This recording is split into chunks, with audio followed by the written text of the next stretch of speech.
नमस्कार दोस्तों, मैं के.एस. शास्त्री सूर्य ज्योतिष केंद्र पर आपका स्वागत करता हूं। मित्रों, आज हमारी जो चर्चा रहेगी वो वृषभ राशि वाले जातकों के लिए रहेगी।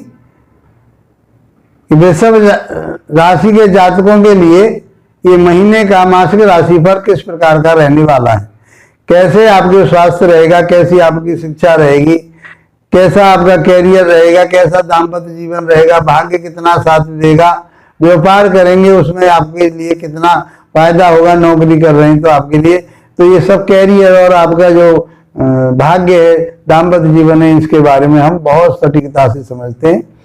मित्रों, यदि आप चैनल पर पहली बार आए तो लाइक शेयर सब्सक्राइब अवश्य कीजिए। हम भी आपके लिए समय निकालते हैं।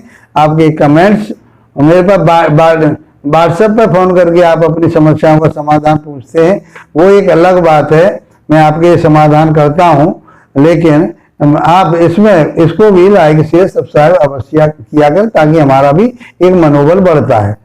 तो मित्रों, आज की जो चर्चा है वह वृषभ राशि वाले जातकों के लिए, और वृषभ राशि वाले जातकों के लिए देखा जाए तो आपकी राशि में ही गुरुदेव चल रहे हैं, तो कैसा आपका स्वास्थ्य है, स्वास्थ्य की बात करते हैं।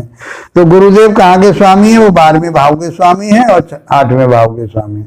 वो आपके लगन राशि में बैठे हुए हैं, राशि पर बैठे हुए हैं, तो आपके लिए तो बेनिफिट देने वाले हैं। अब शुक्रदेव कहाँ है? 12वें भाव में बैठे हैं, और ये यहाँ 19 तारीख तक रहेंगे 12वें भाव में, उसके बाद में अपनी ही राशि में आ जाएंगे 19 के बाद में। तो इम्यूनिटी सिस्टम तो आपका बढ़िया रहने वाला है। 12वें भाव में भी शुक्र को अच्छा ही बताया गया, बुरा नहीं बताया गया, क्योंकि काल पुरुष की राशि के आधार पर ये 12वीं राशि पड़ती है, वहां पर तो ये उच्च के माने जाते हैं। इस प्रकार से शुक्रदेव आपके लिए अच्छा बेनिफिट देंगे। आपको जो एक दाम्पत्य जीवन का जो सुख प्राप्त करे, जैसे सैया सुख कहते हैं, वो आपके लिए आनंदमय रहेगा। आप में प्रफुल्लता रहेगी, आपके पार्टनर के साथ में बहुत अच्छे विचार मिलेंगे और आप एक दूसरे के लिए समर्पण भाव रखेंगे। बाकी स्वास्थ्य आपका अच्छा रहेगा, कोई ऐसी दिक्कत नजर नहीं आ रही है।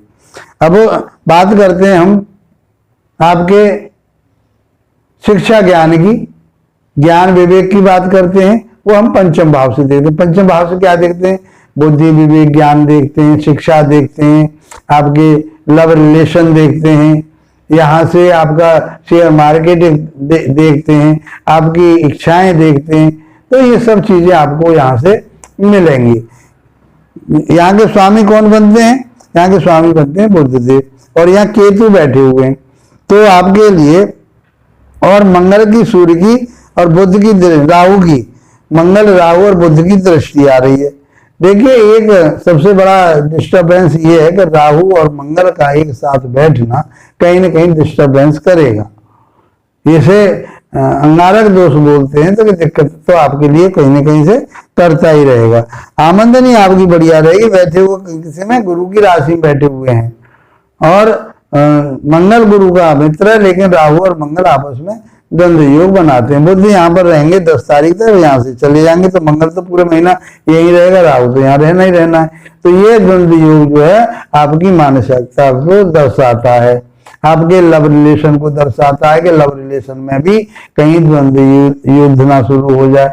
आपके जो विचार बढ़िया चल रहे थे वो कहीं आपके विचारों में भिन्नता ना आ जाए, ऐसे आर्गुमेंट ना है। गुस्सा क्रोध आपके लिए ज्यादा परेशानी में डाल सकता है। शिक्षा की बात करें तो शिक्षा तो आपकी आगे बढ़ सकती है, क्योंकि बढ़ सकती है कि यहाँ के जो स्वामी बनने वो बुधदेव बनने, तो आप बैंकिंग में है, फाइनेंस में है, मैनेजमेंट में है, आप ज्योतिष में है, ये सब चीजें आपके लिए बुधदेव देंगे ये सब चीजें आपको प्राप्त होंगी। लेकिन आप अपने आर्गुमेंट पर, आप अपने ऐसे भाषा पर नियंत्रण रखें जो दूसरे के लिए शुभ है या दूसरे के लिए अशोभनीय हो, तो उस बात का तो आपको ध्यान, अहम की भावना आपको छोड़नी पड़ेगी। केतु भी वहां विराजमान है। शेयर मार्केट में यदि पैसा लगा रहे हैं तो लॉन्ग टर्म के लिए लगाइए, शॉर्ट टर्म की बात ना करें, क्योंकि राहु शॉर्ट टर्म की बात करवाएगा, छल कपट की बात कराएगा। तो आपके जो लव रिलेशन है उसे बढ़िया बना करके रखें, क्योंकि वो मंगल और राहु आपके उसके लिए कहीं ना कहीं डिस्टर्बेंस करेंगे। पैसा आप लगाना चाहते हैं मार्केटिंग में, बिल्कुल लगाइए, आपके लिए फायदा होगा। यदि आप शिक्षा ग्रहण कर रहे हैं तो शिक्षा में आप टेक्निकल कोई शिक्षा, टेक्नोलॉजी की कोई शिक्षा है तो उसमें आपके लिए निजात मिलेगी, आपकी डिजायर पूरी होंगी, पैसे की आमदनी का कोई ना कोई स्रोत किसी न किसी माध्यम से बना रहेगा। दाम्पत्य जीवन की बात करते हैं तो वहां के स्वामी मंगल होते हैं, और मंगल कहाँ बैठे हैं? आपके डिजायर के घर में 11वें भाव में, लाभ भाव में बैठे हुए हैं, तो डिजायर पूरी होंगी, जीवन साथी आपका एक दूसरे की भावनाओं को समझेंगे और उससे लाभ प्राप्त होगा, तो उन्नति तरक्की होगी, पार्टनरशिप भी आपकी बढ़िया रहेगी। देखिए पार्टनरशिप को चलाने के लिए आपको बहुत सोच समझ करके चलना पड़ेगा, एक शेड्यूल बनाना पड़ेगा, लेखा जोखा अपना पूरा रखना पड़ेगा, चाहे आप व्यापार कर रहे हैं, चाहे बिजनेस कर रहे हैं, चाहे नौकरी कर, इन सारी चीजों पे तो आपको बहुत सोच समझ करके चलना ही चलना है। तो आप ऐसे तीखापन ना करें जो आपके लिए कहीं नुकसानदायक हो जाए, क्योंकि राहु आपके लिए कहीं न कहीं छल कपट में डालेगा, तो परिवार में छल कपट नहीं चलता। इसलिए आप अपने शनि की भी दृष्टि आ रही है तो दाम्पत्य जीवन को बहुत अच्छे तरह से मैनेज करके आपको चलना पड़ेगा, पार्टनरशिप को भी चलना पड़ेगा, और आप अपने व्यापार को भी थोड़ा सोच समझ करके बढ़ाइए आगे। भाग्य की बात करते हैं तो भाग्य तो आपका साथ दे रहा है, क्योंकि भाग्य के स्वामी बनते हैं शनिदेव, और शनिदेव 10वें भाव में बैठे हुए हैं, कर्म क्षेत्र में बैठे हुए हैं, अपनी मूल त्रिकोण राशि में बैठे हुए हैं, तो आपके लिए ये तो फायदा ही फायदा देने वाले। कैरियर तो आपका बहुत अच्छा होने वाला, चाहे व्यापार कर रहे हैं, चाहे आप किसी विदेशी कंपनी में लगे हुए हैं, चाहे आप सेमी प्राइवेट में काम कर रहे हैं, मैं समझता हूं कि ये समय आपका बहुत अच्छा होने वाला है। पिताजी के साथ संबंध बढ़िया रहेंगे, पिताजी के साथ यदि वर्क कर रहे हैं आप तो वो और बढ़िया रहेंगे, और आपके तालमेल बहुत अच्छे रह जाएंगे। शनि की दृष्टि कहाँ जाती है? चौथे भाव में जाती है, तो भूमि भवन वाहन के भाव को देखेंगे तो मैं समझता हूँ कि भूमि भवन वाहन इस समय आप ले पाएंगे, और आपकी इच्छा बिल्कुल इस तरह की तरफ को जाएगी कि मैं इन सारी चीजों को अपने जीवन में पूरा करूं। तो मित्रों, इस प्रकार से आपका सब कुछ मुझे बहुत अच्छा नजर आ रहा है, तो इसको आप क्या करें?